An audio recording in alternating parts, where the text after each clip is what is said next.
everyone, Despina Nicola from Dare to Begin Life Coaching, and today we're again looking at the pre-stages of Hercules' 12 labors. We are looking at how the relationship between Hera, who was the stepmother of Hercules, and Hercules, and it's really dealing with the impact of infidelity in the family. And so let's dive into this. Let's look at how the Greek mythology relates and can impact our lives today, and how we can learn from stories. So first of all, Hercules in Greek mythology. So it's not true, but it's something that we can relate to. Hercules was a very, very powerful guy. Hercules was born as an illegitimate child. Okay, so his mother was mortal. His mother was called Alcmene, I think, something like that. And his father, she was mortal, and his father was a god, probably the top god. I don't know, the king god. I don't know what you'd like to call it. What is it? A king god? He was the top. Anyway, now, he was infatuated with Alcmene because she was so beautiful. And he had the power to transform himself and become her husband. He transformed his body and his looks and everything and became Alcmene's husband. And he impregnated her with basically she became pregnant with her real husband, who was, oh gosh, Amphitryon. So she became husband with Zeus's child and Amphitryon's child, and they were twins. So she was impregnated with twins. Now, so this is interesting, but she had no idea. She was a victim of this. It's interesting how these gods were imperfect. You know, they're not like our God today, who is perfect. But Zeus had many children, like Perseus and Helen of Troy, Athena, Dionysus. They were also illegitimate children of Zeus. So let's get back into the story. Sorry about that. Now,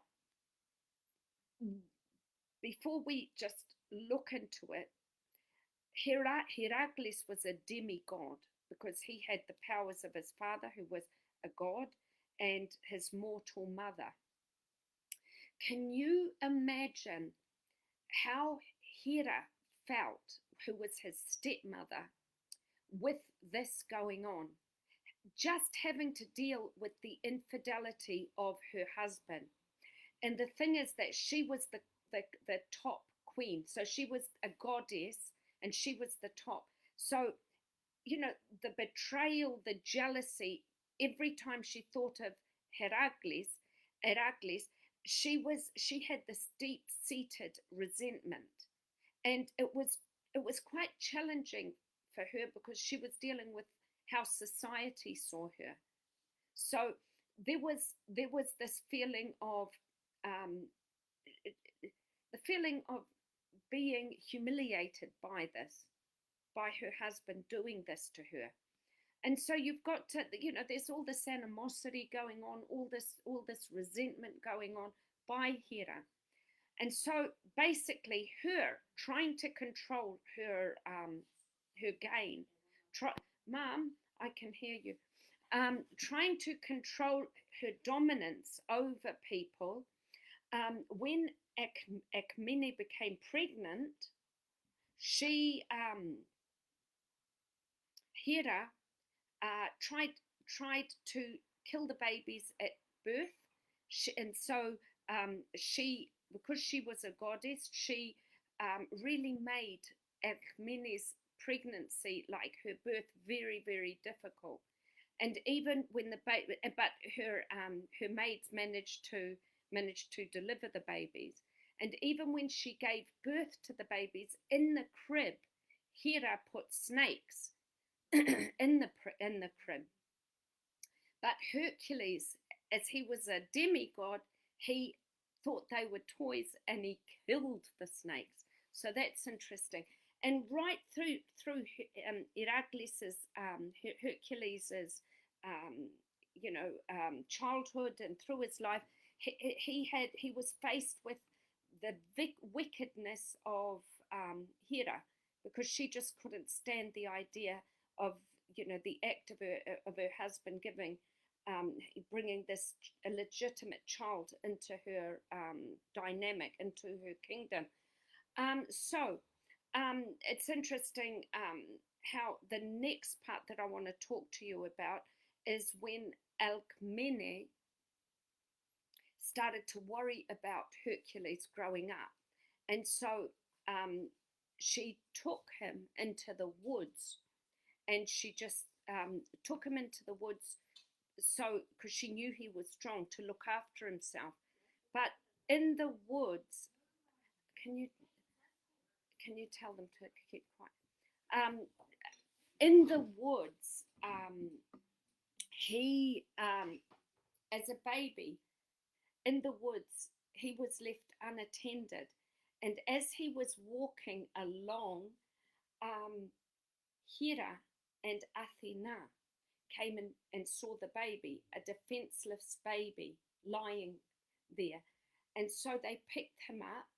Now, the goddess Hera, she felt pity on the baby. She didn't know it was Hercules, and she breastfed it. Now, unbeknown to her, it was Hercules. And with this, because of her milk, she was a god. She gave him superpower and vitality. And from that, he had these exponential powers right through his life. When she found out it was Hercules, she hurled him off her breast. But he had the powers inside of him. And also Athena, she gave him, what was it that Athena gave him? Athena blessed him with also powers. I'm just trying to think what powers she gave him. She gave him courage and cunning, and that really helped him through her whole life. Now, when Athena hurled Hercules off when Hera hurled Hercules off her breast, she took Hercules back to his mother Alcmene, where she brought him up, and he had these powers. So it's interesting. I mean, you can see the comparison. I actually think they've taken it from the Bible, how Moses was taken to the river, and and now this is, then you've got Hercules taken into the forest. So there is, I personally believe that, the myth is taken from the Bible. And so it's interesting how we've got similar events happening. They're very parallel to each other. Now, Hercules, with his power, his cunning, his courage, grew up, okay, and he married, and he married, and he was very much in love with his wife, and he had children, but Hera, still being jealous of the infidelity, still being jealous of what a fantastic person Hercules was, she placed a spell on him, a delusional spell, and he unintentionally slayed his wife and children. He thought they were demons or dragons or whatever monsters, and he killed them. And he was just ridden. He was just filled with grief and anguish, and he just was in the depths of despair. And he ran away and he just wanted to commit suicide for what he had done. Anyway, he wanted to make, in the end, he wanted to make amends for what he had done. He got himself together and he wanted punishment, but he wanted penance. He wanted to feel good about, not good, but he wanted to make up for what he did. Because punishment is one thing, but penance is another thing. He wanted to make right what was wrong. And so in those days, he went to the oracle of Delphi, which is like experts or advanced psychologists, or going to the internet, and they, in those days, the oracle of Delphi was able to give him advice. And they were able to predict what was going to happen. They were that they were able to lead him in his path. It's like us going to see a spiritual leader who could predict the future. Now, the oracle of Delphi actually advised him to go through the punishment or the penance that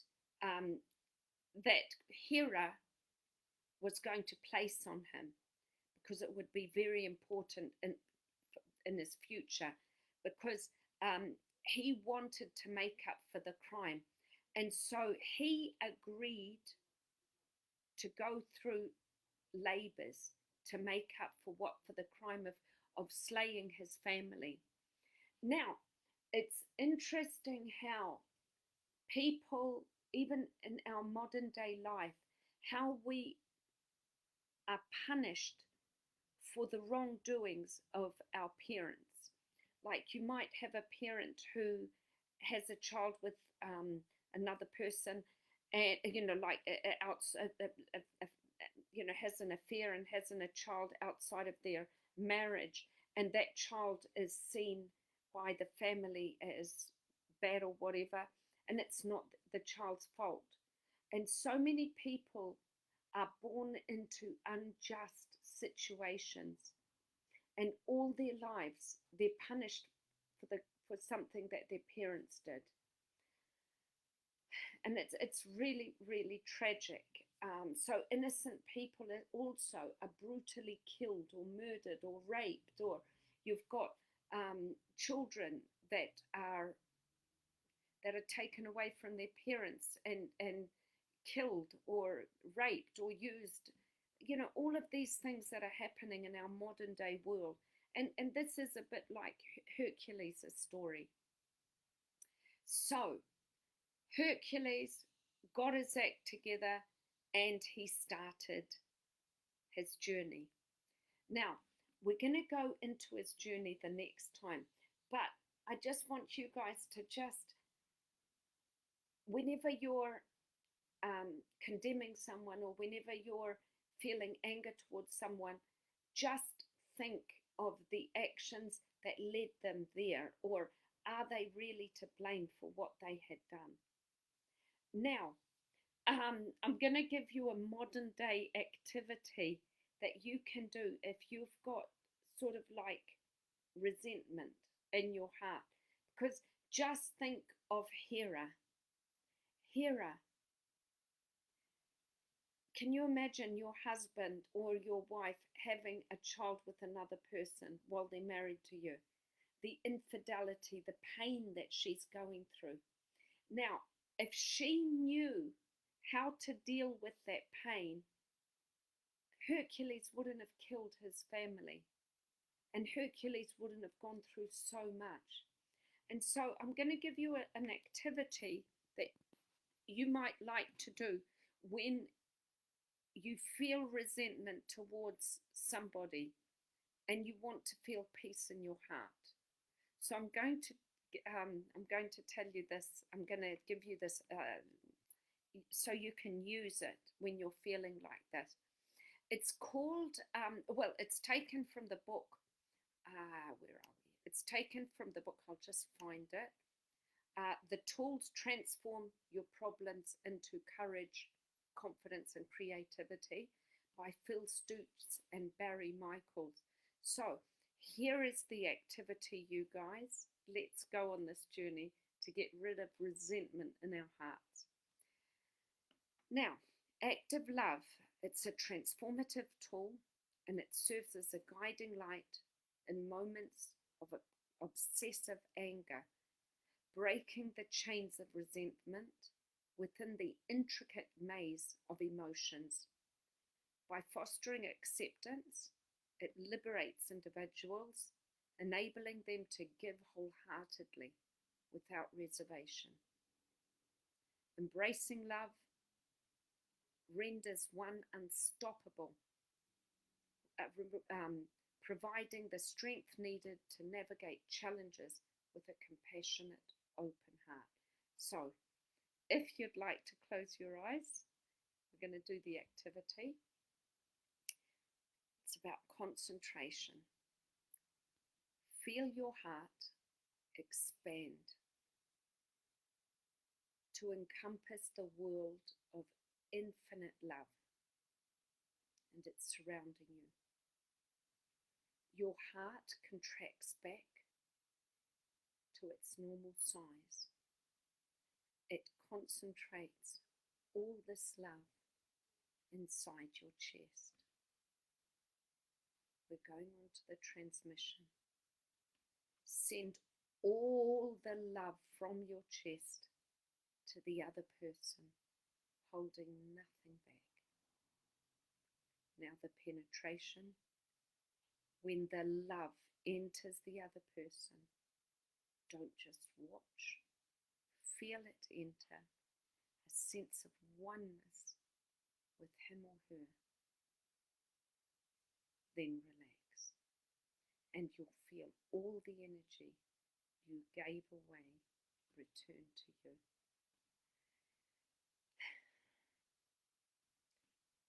When you're ready, you can open your eyes. And this shows how Hera, even though she was upset, she could have transmuted the pain of being trapped in the past to love.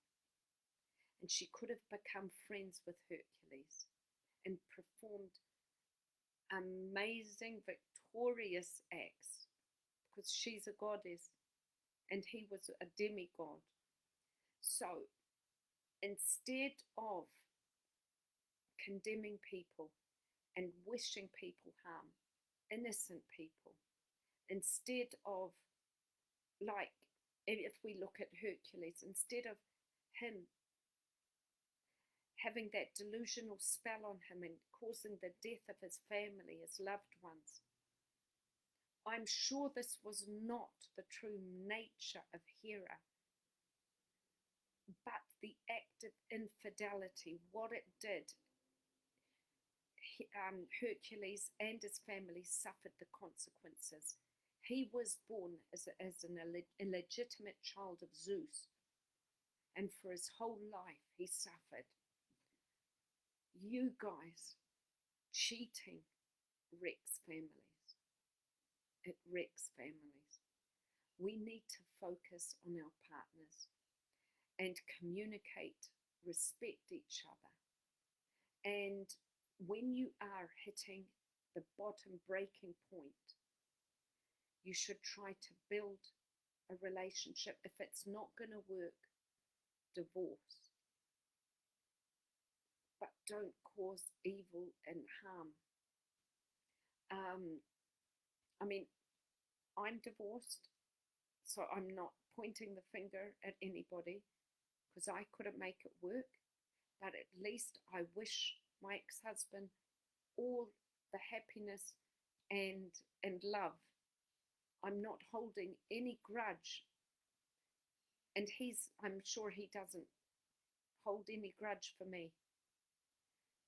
But we should be able to confront challenges with love and invest in our relationships and protect our family, the innocent people, and trust each other to have lasting happiness. So that's it. We have to just respect and love and prioritize our family. So that's that. You guys, I'll just see if anyone's watching. Now let me see. Hello, Constantino. Thank you for watching. Thank you so much, Constantino. You guys, we're going to continue with Hercules. We'll be looking at the challenges of Hercules and how he relates to our modern day life. Yeah, so join us next week when we do that. And I'm going to say peace, love, and rainbows. And I love you all. And have a lovely week ahead. And remember, you guys, live your lives. Even if your heart is broken, active love. Try that activity that we just did. And let's try to make a more healthier life. Love you guys heaps.